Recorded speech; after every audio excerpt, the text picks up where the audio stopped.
안녕하세요. 임정근입니다. 오늘 제가 말씀드릴 주제는 대학교에서 학점 잘 받는 법에 대해서 말씀드리도록 하겠습니다. 전 대학교 때 대학원에 진학하려고 준비를 했었는데요. 대학원에 가려면 학점이 좋아야 됩니다. 그러면 도대체 어떻게 하면 학점을 잘 받을 수 있을까? 이 고민을 엄청 했었거든요. 뭐 그렇다고 컨닝을 할 수도 없고, 그렇다고 뭐 제가 족보가 많아서 뭐 족보를 가지고 공부를 할 수도 없고, 뭐 이래서 어떻게 하면 대학교 때 학점을 잘 받을까? 이거에 대해서 엄청 고민을 했었는데, 그래서 제 나름대로 전략을 짜서 실천을 해 봤는데 성적이 잘 나왔습니다. 그래서 그 방법에 대해서 여러분과 한번 공유를 해 보려고 합니다. 먼저 컨닝은 하지 마세요. 컨닝은 F의 지름길이죠. 걸리면 F의 지름길입니다. 그리고 컨닝의 가장 안 좋은 점이 뭐냐 하면 열심히 공부하는 사람들의 성적을 떨어뜨린다는 겁니다. 친구들끼리 술 먹고 같이 놀고 많이 하죠.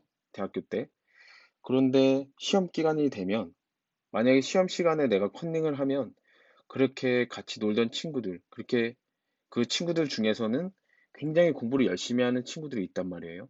근데 내가 컨닝을 함으로써 성적을 잘 받으면 그 열심히 하는 친구들의 성적이 떨어지거든요.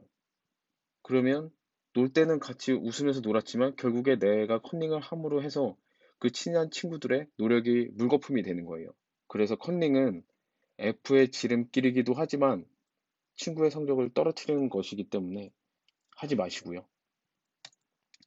다음엔 족보입니다. 뭐 족보는 뭐 있으면 좋고 없으면 뭐 말고 뭐 그렇습니다.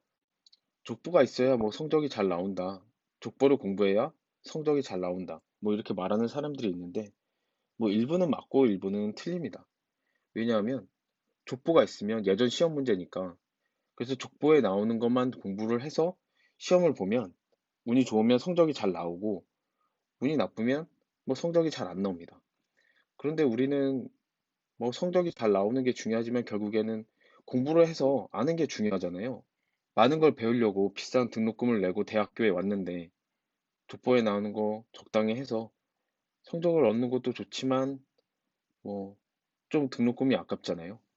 그러니까 제대로 공부해야 할 텐데 그래서 족보의 좋은 점이 뭐냐 하면 내가 시험 공부를 무지하게 열심히 했는데 내 실력이 어느 정도 되는지 잘 모른단 말이에요. 그러면 족보를 가지고 모의고사를 치는 거죠. 그러면 족보를 가지고 모의고사를 쳤을 때 내 실력이 어느 정도 되는구나 판가름할 수가 있고 거기서 부족한 점을 더 공부해서 본 시험에서는 시험을 잘 볼 수 있는 그런 능력을 키우는 거죠. 그 의미에서 족보가 있으면 좋은 것이고 뭐 족보가 없으면 교과서에 연습 문제들이 많습니다. 그걸 족보라고 생각을 하고 열심히 푸시면 됩니다. 연습 문제를 잘 못 푼다고 해도 괜찮습니다. 뭐 그 정도 시험 문제를 보통 그 정도 내시니까요. 그거보다 더 어렵게 내면 뭐 많은 사람들도 다 못 푸니까 뭐 상관없습니다. 그러니까 족보는 족보 보고 공부해라 이게 아니라 모의고사용으로 써라 그겁니다. 다음은 학점입니다. 학점을 상대평가로 줄 것인가, 절대평가로 줄 것인가 먼저 조사를 해봐야겠죠. 제가 시험 볼 때는 상대평가처럼 줬습니다. 상대평가라고 가정을 하고 저는 지방 거점대를 나왔거든요. 뭐 그래서 제가 말하는 전략이 모든 대학교에 먹힐지는 잘 모르겠습니다. 저는 지금 대학원 박사과정인데 과계원에 왔습니다. 근데 보면 뭐 비슷한 것 같더라고요.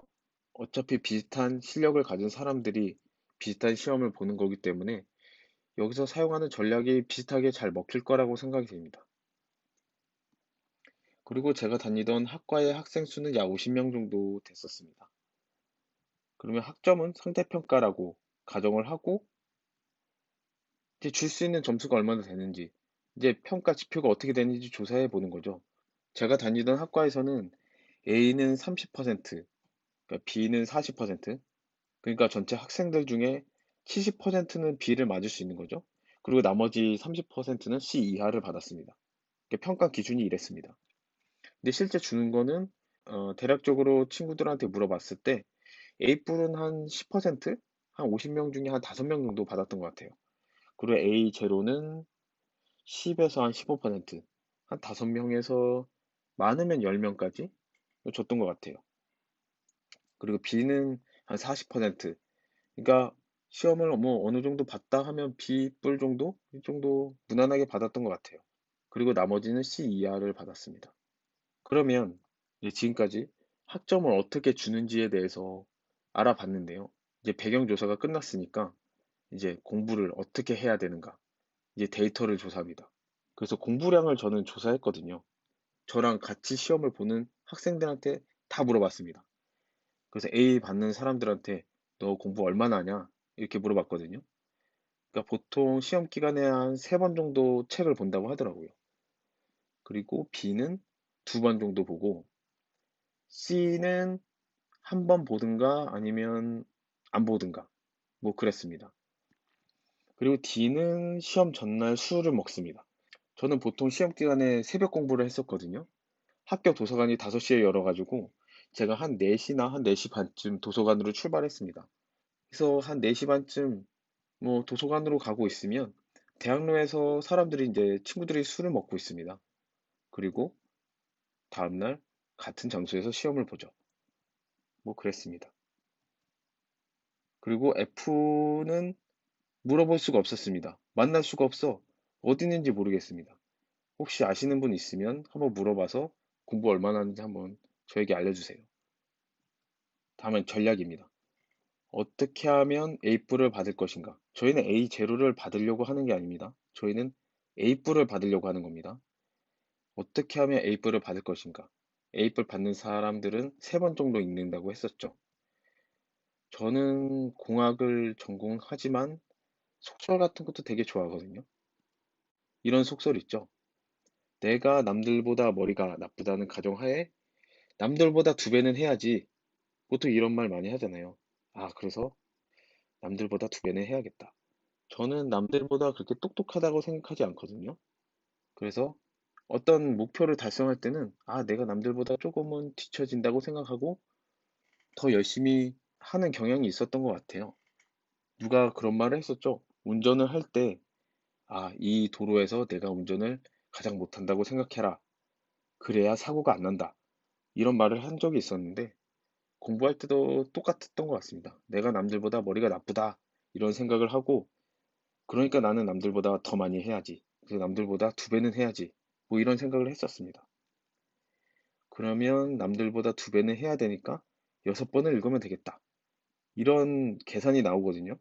근데 이게 굉장히 좋은 전략인 게 시험 전날 컨디션이 나쁠 수가 있어요. 남들처럼 똑같이 3번 회독을 했을 때 그날 컨디션이 저는 안 좋고 다른 사람은 컨디션이 좋았어요. 그러면은 똑같이 공부를 했음에도 불구하고 저는 컨디션이 안 좋았기 때문에 성적이 잘 안 나오고 컨디션이 좋았던 친구는 성적이 잘 나오면 똑같이 공부를 했음에도 불구하고 친구는 A뿔을 맞고 저는 B뿔을 맞을 수가 있잖아요. 그러니까 이러한 상황도 완전히 배제를 시켜야 됩니다. 그래서 시험날 컨디션이 나빠도 몸이 기억할 수 있도록 이렇게 공부를 해야 됩니다. 그러면 공부 전략을 어떻게 짤까요? 6번은 회독을 목표로 한다? 아닙니다. 이래선 안 돼요. 제 생각엔 자신의 능력을 100% 발휘할 수 있는 사람은 없다고 생각합니다. 저도 그랬고요. 제가 책상에 10시간 앉아 있으면 제가 아무리 열심히 해도 7시간에서 8시간 정도, 이 정도밖에 공부를 못했던 것 같아요. 아무리 열심히 해도. 뭐 핸드폰도 가끔 보고, 딴 생각도 좀 하고, 화장실도 좀 갔다 오고, 이러다 보면 그냥 한두 시간 후딱 가거든요. 그러다가 친구들 만나서 수다도 좀 떨고 하면 10시간은 도서관에 있었는데 한 5시간 정도밖에 공부를 못하죠. 근데 저는 여러분들이 최선을 다할 거라고 믿거든요. 저도 이 전략을 쓸 때 정말 최선을 다했습니다. 그래서 목표 회독수를 다음과 같이 정하는 겁니다. 저의 목표는 6번 회독하는 거거든요. 그래서 목표를 더 높게 잡는 거죠.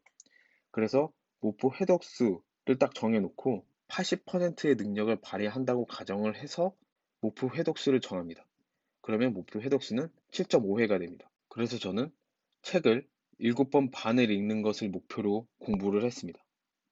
네, 그럼 정리하면 다음과 같습니다. 목표는 학점을 잘 받는 법, A0가 아니라 A뿔을 받는 법.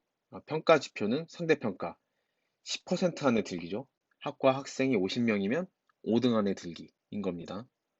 그리고 공부량을 조사해 봤습니다. 그러니까 A뿔 받는 학생들은 시험 기간에 얼마나 공부하냐? 이렇게 물어보니까 책을 한 3번 정도 읽는다. 이렇게 대답을 했었고요. 네, 그래서 공부 전략은 남들보다 2배는 해야지. 그래서 저는 6번 회독하기로 했습니다. 저의 능력은 아무리 제가 열심히 해도 한 80% 정도밖에 발휘가 되지 않는 것 같아요.